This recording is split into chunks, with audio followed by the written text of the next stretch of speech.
Sophie, I think from the very first day I met you, I always knew that this is the person that I want to spend the rest of my life with.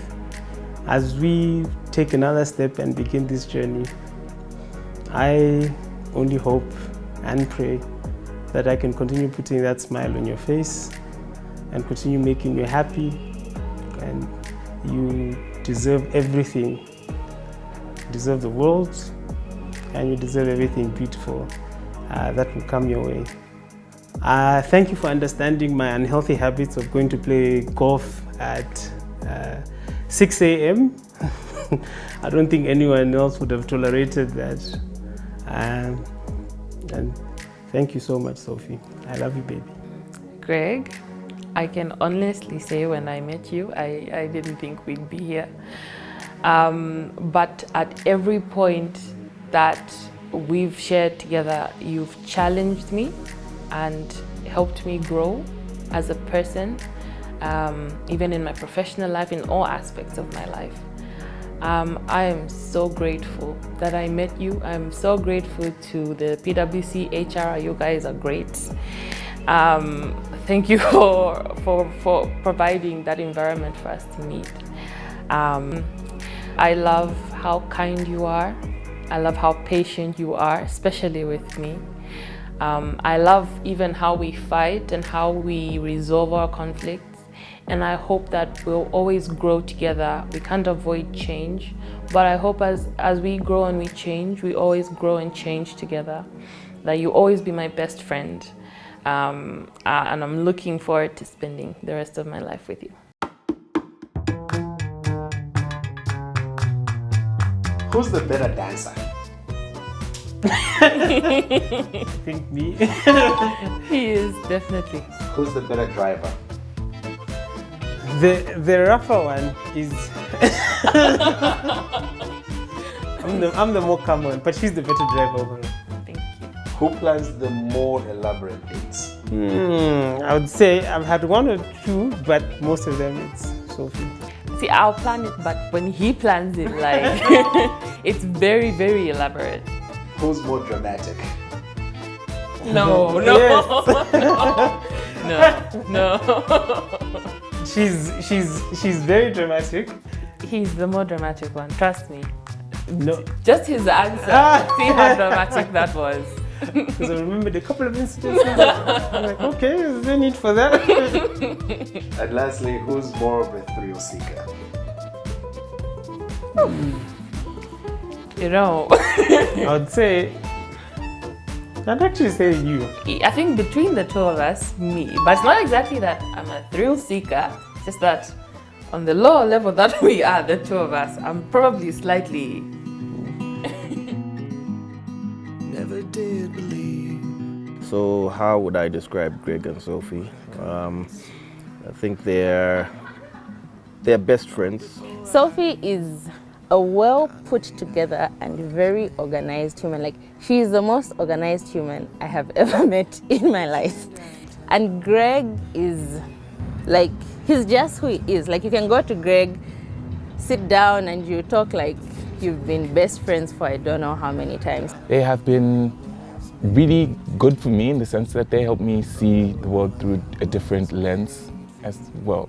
They like to do more exciting things, and I really want to see that continue and see them as more of a married couple now that they're going to be transitioning from being dating and moving to marriage. When we first met them, you wouldn't have known that they're not a couple, because they really had a good friendship even before they started dating.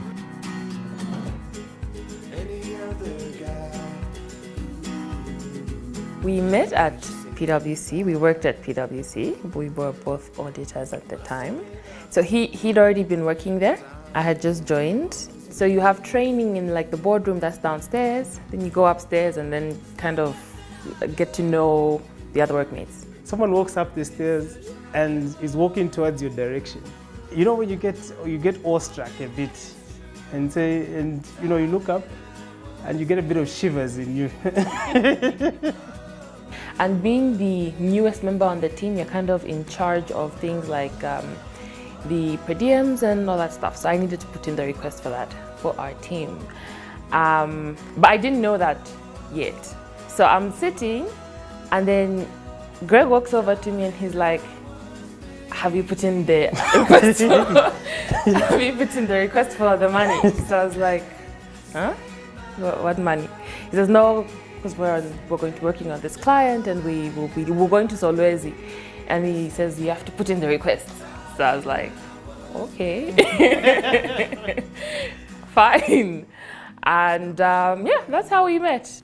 Now I caught them in the kitchen with her friend speaking, and then lucky enough I got an invite to the birthday, only to be told years later that I wasn't even part of the plans for that birthday. No,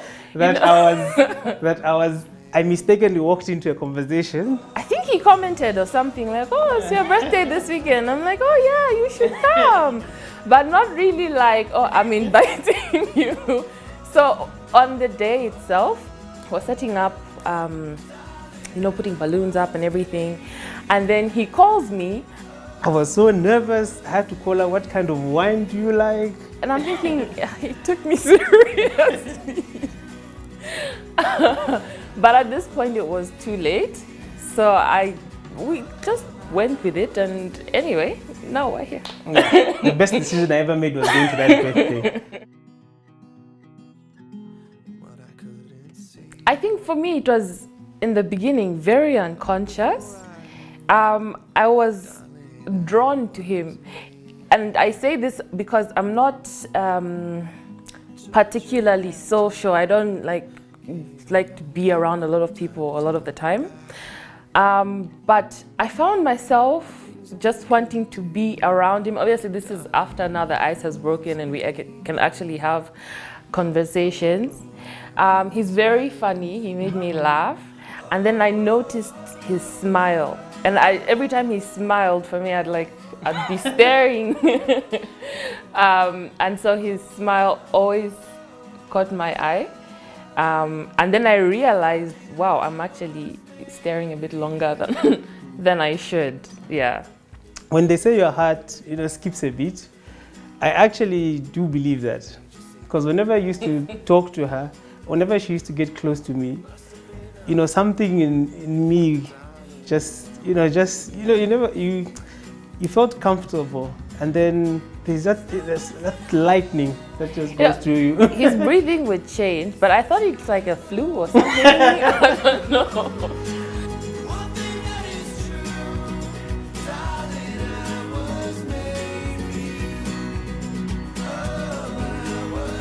So there's one thing I know, she loves water. So I always imagined I would probably propose to her by a beach or a river with water flowing. Then I found this beautiful place. Gorgeous. Called Royal Chundu. And I had to pick out a ring that she would love. And months ago, 1 year I think ago, I had to ask her, what's your dream ring? I had to ask her. He'd ask like weird questions, like if you'd want a ring, what would it look like? Like, yeah, very slick. Yeah.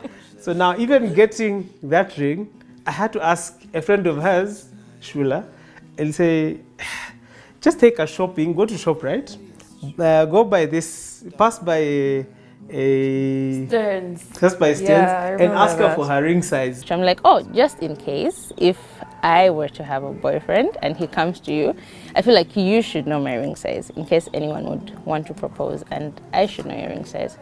So that's how Greg tricked me into getting Sophie's ring size. It was cute. Then there was a Sunday when we went to get the ring. I was in church. Greg kept blowing my phone. I'm like, what's going on? Is everything okay? So I got out of church. Then he's like, no, I want us to go to Stearns. I want to pick a ring for Sophie. I was like, oh, Greg. And because my church is really near where he got the ring from, okay, meet there. Met there. And he got the ring. And he paid just there. And then he was like, this guy is really serious about my friend. And that's when I gave him my blessing. He didn't ask for it, but at that point I knew like, okay, yeah. So that's how I was involved. Yeah, so Shula helped me, and she gave me the size, and at that point I knew the kind of ring that she would like and love. She had given me, she's very picky, by the way. But for the ring, I was very particular. I didn't want to pick it. I wanted something he had chosen. So for the whole year before he proposed, he'd say weird things like, if I asked you to marry me, would you say yes? And she used to say, well. So I'm like, are you asking me? Or it's like, no, like just if I asked you. For example, I just asked you. To make sure that one the For, same page. like every 3 months he'd ask, so like, yeah, sure, if I asked you. I had to make sure that we're on the same page. So for me, I'm like, okay, I get where he's at. So it wasn't like 100% surprise, and honestly, I preferred it like that because then I also got to look at where I was at in the relationship. Like, okay, is this the direction I want to go as well? Rather than being stuck there and I have to, yeah. 2 weeks of my life before we flew down to Livingston, I was calling them non-stop and asking, is the forecast showing that it's going to rain on a particular day? The first day that I wanted to propose to her, I had set up something very elaborate where 18 hours where the sun is setting. I'll take a walk down to the beach, to the sandy river bank, and I'll pop the question. And I was on the phone. I just said, "Listen, excuse me, let me just go outside." I was on the phone with the manager. Listen, is everything set? Yeah, they said we'll pick you up from the room at 17:55. Greg, just be ready. 17:48. It started raining really heavily, and I remember we were getting ready because he says, "Oh, let's go for a walk. We can take some pictures. The sun is nice." So I said, "Okay, let me get dressed. Let me get ready, and then we can go so we can take some nice pictures." And I'm getting dressed, and it starts to rain heavily. So I start laughing. I'm like, "Oh, so we can do the walk another time. It's fine." And he was really like upset by the rain. I'm like, "It's just rain. It happens. It's fine." Fast forward to the next day, we have a small meeting with the manager of the He's like, my breakfast is not good. I need to go complain to the manager. I'm like, okay. Yeah, so now we had to do a quick meeting with the manager and assistant manager. Okay, how are we going to do this? Should we still risk? How's the weather looking? We check our phones. The forecast is showing this. Then we did decide and say, let's have a nice picnic. She also likes a lot of picnics. So that would be nice. That would be something that she would appreciate. And fast forward, we took a, what do you call those? There's a canoe. Yeah. We went by the rapids, Zambezi. It was a very nice time. And we got to a place, and I had to tell them, I had to pack clothes for her and give to the people that side. So they took it because she would have gotten wet in her clothes. And getting her to pick certain clothes that would look nice was also another battle. So I had to say, so what clothes would you? Which is your favorite outfit that you carried? So I had to pack it, give them, and then they take it because the rapids water would have caught on to her clothes. And then we get to a certain place there. They ask, "Oh no, you can change since your clothes are wet." And she changed, and then unknown to me also is that they also had planned something, and they said, "Oh, we've prepared a surprise for the both of you." They blindfolded him first, so I'm watching them blindfold him, and I'm blindfolded. So they say, "Hold hands," so that as we're moving.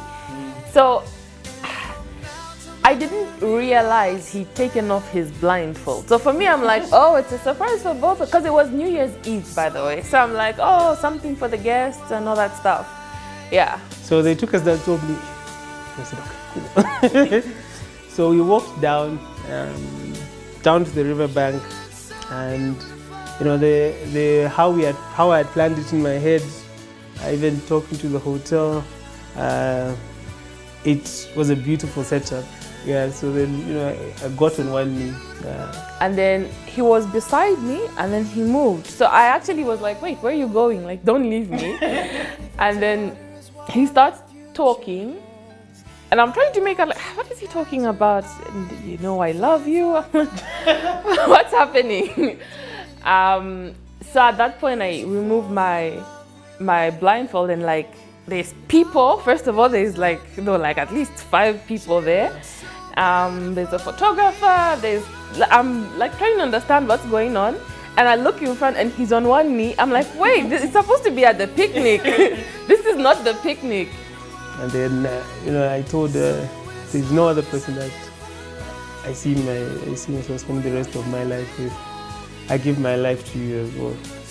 Yeah, Sophie, with you. I honestly don't remember. And the thing I got is the most beautiful smile, the most loveliest smile, and then she said yes. She hesitated a bit. So I was trying to reorient myself, and then I realized what he was saying. Yeah, she looked disoriented. Like, what's happening here? To be honest, I didn't hear much of what he said.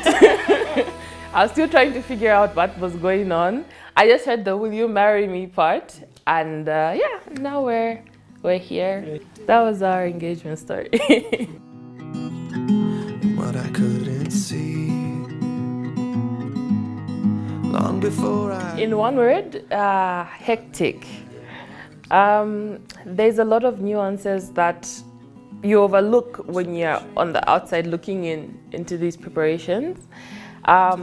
You realize you actually know a lot of people, or how do I narrow down who will go on the guest list, or how many people that I need, and now it's no longer just me and Greg. It's me, Greg, my mom, his dad, my siblings, and everybody's kind of coming into the fold together. And it's the first time that this is happening, so you're learning different opinions and all those things.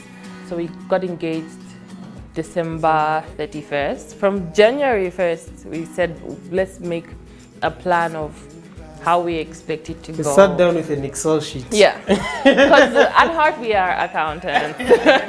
We sat down with an Excel sheet and said, okay, what do we have to do from January till September?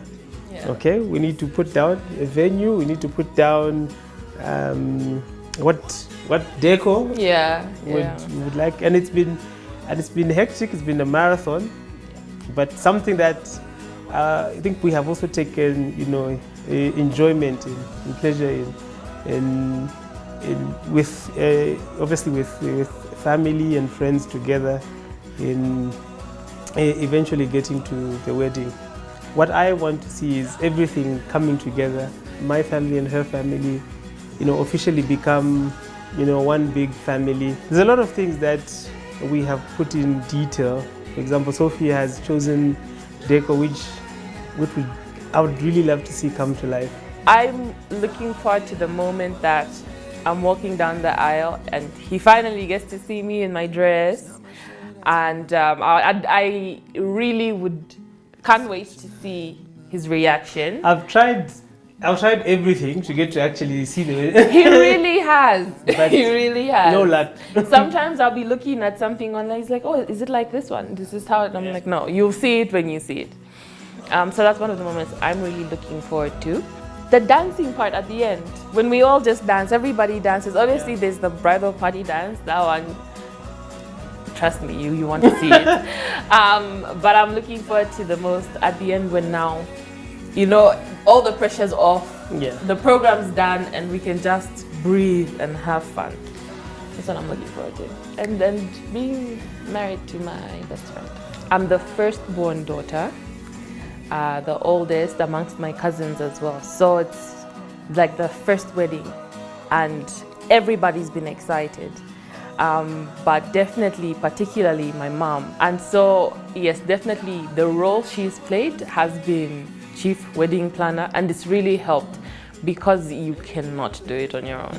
Like you can't. And Greg's mom as well has played a major role. She's far, so she doesn't have, it's not as easy for her, but she's definitely been there to kind of guide where we need it, and she's been very present throughout the entire process as well. I think I'm grateful for the roles that our families have played. I can give you an example of my sister-in-law. She's all the way in Australia, and she's essentially also helping. Yeah, she really is. She's also a chief coordinator. She's also a chief coordinator, and that just goes to show you how when we come together as families, where we pick up where one has dropped it. I will take the moment to give special credit to the chief bridesmaids. I have two, and probably the rest of the bridal party doesn't get the heat that they get. And they've really been very patient with me. Thank you very much, Carmen and Shola. I'm sorry. Yeah, the bridal party has also been amazing. The coordination, they made our lives a lot easy. Yeah, you don't have to keep shouting, where are you, what are you doing, why don't you? Yeah, they've really shown up. We appreciate you guys. For me, my matron, Auntie Bernice, has been a godsend. I think we've got similar temperament, so it's easy for me to relate to her. She's been so accommodating, so she's been absolutely amazing. Yeah, and just also give maybe a context of the guys on the lineup. We have got another friend who's on the lineup who stays all the way in Chipata. But he's here. But he's going to call. He's doing his dances and everything. But once in a while, he always calls and says, "Listen, is everything okay? What? Where do you need us to step in?" I tell him, "No, everything's fine." He said, "No, you're just lying. Let me do A, B, C, D for you." And it just goes to show you the kind of friends that we have and friendships that we have developed. Actually, we have, and I think on the lineup, 3 or 4 people who are quite far. So even my sister in Australia, whenever we have rehearsals, we'll send the video to her, and she'll send back her own rehearsals that she's been practicing from home, just to keep. This is what I mean when I say it's been easy for us. They've made it really easy. All our family and friends. Yeah, and we would be remiss without mentioning the dads. I know typically the dads are expected to take a back route, but I know for me, my interaction with my dad, we've been going together, we've been co-planning together, and I've actually been very impressed that he's interested in knowing, we'll talk about it. Oh, this is the color that you like. Okay, but do you like it? Yes, I like it. Is mom forcing you to like it? I'm like, no, I really like it. And that's really kind of affirmed even our relationship. I know my family accepts him, and I feel accepted by his family. So it's been really good. When I think about being married to my partner, what excites me the most is that I enjoy being bored with him. And I'll elaborate. I find that there's a lot of beautiful moments in life, but I think for the most part, the in-between is quite boring. And if you don't find somebody you enjoy being that boring phase with, it gets to be a lot. And I find, even when we're not flying into Livingston or we're not going to Kafiwe, I enjoy the boring bits. So I'm looking forward to enjoying that for the rest of our lives. Also put it in Sophie's context. I find the almost every time that I get to spend with her is as she has put it, the boring moments. is beautiful. Sometimes we can be in our own place. Yeah, and we and you walk away thinking, wow, that was a great time. Yeah. Even on days that you're doing absolutely nothing. I look forward to waking up next to this beautiful best friend of mine. What I imagine seeing on my wedding is Sophie walking down the aisle, the dress that I've not seen. I imagine everything beautiful, her beautiful. And I also imagine a very big dance at the end. Everyone goes onto the dance floor and there's a lot of hugging and obviously there'll be a lot of emotion that day. The way I imagine the day is I wake up in the morning, have a facial, have some breakfast with my bridesmaids, and then we get to the church and I meet my dad, walk down the aisle, and Greg sees me and he's so stricken. And from there we go and have the reception, and I imagine a lot of laughter, I imagine a lot of fun. Everybody around us has such strong personalities that I have no doubt there's going to be something interesting happening at every point. My hope is that it goes smoothly.